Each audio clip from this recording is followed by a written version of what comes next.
नमस्कार, आदाब। मैं नाज़िम नकवी आपके समक्ष आपके साथ।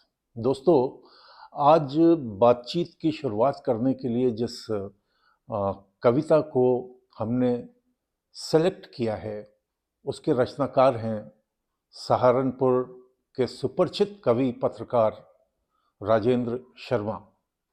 उनकी एक बहुत बोल्ड कविता जिसका शीर्षक है दलित। कविता कुछ यूं शुरू होती है कि माँ के गर्भ में था, दलित था, धरती पर जन्मा, 60 साल जिया, दलित ही रहा। एक दिन हाड़ मास के गुब्बारे से निकल गई हवा, मरा, मरकर भी दलित ही रहा। अब मिट्टी के कणों में हूं शामिल, उन कणों में जिनमें तुम्हारे पुरखों के कण भी हैं शामिल। अछूत हो जाएंगे तुम्हारे पुरखे, अपने पुरखों को अछूत होने से बचाओ। तुम्हारे बस में हो तो अपने पुरखों के कण मेरे कणों से अलग करके दिखाओ। इस कविता की खूबसूरती यह है कि एक ब्राह्मण कम्युनिटी में पैदा हुए शख्स ने दलित को अपना सब्जेक्ट बनाया है और सब्जेक्ट बना के ये बताया है कि कंसर्न की कोई जाति नहीं होती। तो हमारी आज की बातचीत इसी पर होगी कि जब हमारा संविधान नागरिकों में भेद नहीं करता, तो वो कौन सी राजनीतिक सिचुएशन है जो हमें जातियों में बांटती है, और सिर्फ बांटती ही नहीं बल्कि हमें किसी अहम पद पर पहुंचने से रोकती भी है। आज हम जिस अहम पद की बात करेंगे उसे प्रधानमंत्री का पद कहा जाता है। सुना है कि ममता बनर्जी और केजरीवाल ने मल्लिकार्जुन खड़गे को गठबंधन का प्राइम मिनिस्टरियल फेस बनाने की वकालत की है, जिस पर पता नहीं कि गठबंधन के दूसरे दलों ने क्या रिएक्शन दिया, जिसमें कांग्रेस भी शामिल है, राहुल गांधी और सोनिया गांधी भी उसी में शामिल हैं। हालांकि खुद खड़गे ने इस मांग को ये कहकर टाल दिया कि प्रधानमंत्री कौन होगा इसका फैसला तो जीत के बाद ही हो सकेगा, उससे पहले अभी बड़ी मुश्किलों को पार करना है।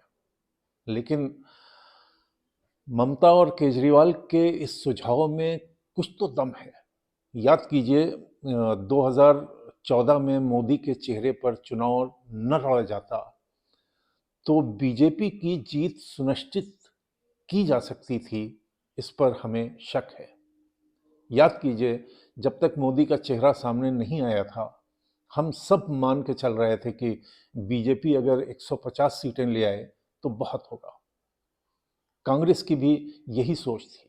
लेकिन किस तरह मोदी का चेहरा सामने लाया गया और फिर जो जनता का समर्थन उन्हें मिला, वो अपने आप में अभूतपूर्व था।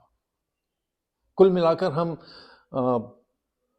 कहना ये चाह रहे हैं कि लीडर ही किसी गठबंधन को खींच सकता है। एनडीए के लीडर अगर मोदी हैं तो इंडिया का लीडर कौन? 28 दल मिलकर अगर अपना एक नेता नहीं चुन सकते तो वो सरकार कैसे चलाएंगे? देश और दुनिया के सामने आखिर किसका चेहरा होगा जिसे इंडिया गठबंधन मोदी के सामने जवाब में दिखाएगा? हमें नहीं लगता कि राहुल गांधी भारत जोड़ो यात्रा करके खुद को प्रधानमंत्री बनाना चाहते हैं। और फिर जिस तरह से वो दलितों, आदिवासियों और ओबीसी की वकालत करते आ रहे हैं, उससे तो यही लगता है कि उन्हें कोई विरोध नहीं होना चाहिए। खड़गे को प्रधानमंत्री का चेहरा बनाने में उनको कोई दिक्कत नहीं आनी चाहिए। दलित मुख्यमंत्री में भी कांग्रेस ही पहली पार्टी है जिसने इंदिरा गांधी के ज़माने में देश को पहला दलित मुख्यमंत्री भोला पासवान की शक्ल में बिहार से दिया। फिर पंजाब में अमरिंदर सिंह के इस्तीफे के बाद चरणजीत सिंह चन्नी को उसने अपना मुख्यमंत्री बनवाया, जो पंजाब का दलित चेहरा था। इसी तरह आदिवासी मुख्यमंत्री बनाने में भी कांग्रेस ने ही पहल की। जब छत्तीसगढ़ का गठन हुआ तो उसका पहला मुख्यमंत्री अजीत जोगी के रूप में एक आदिवासी चेहरा ही था। अब पीएम के नेतृत्व वाली बीजेपी ने भी छत्तीसगढ़ में एक आदिवासी चीफ मिनिस्टर बनाकर इसकी शुरुआत कर दी है। लेकिन हम यहाँ बात कर रहे हैं कि क्या ऐसा हो सकता है कि देश को प्रधानमंत्री के रूप में एक दलित चेहरा नसीब हो? हमें याद आई एक किताब, all the prime ministers man. इस पुस्तक में उन 18 महीनों का लेखा जोखा है जो जेपी आंदोलन के बाद देश में जनता पार्टी की सरकार का हाल बयां करती है।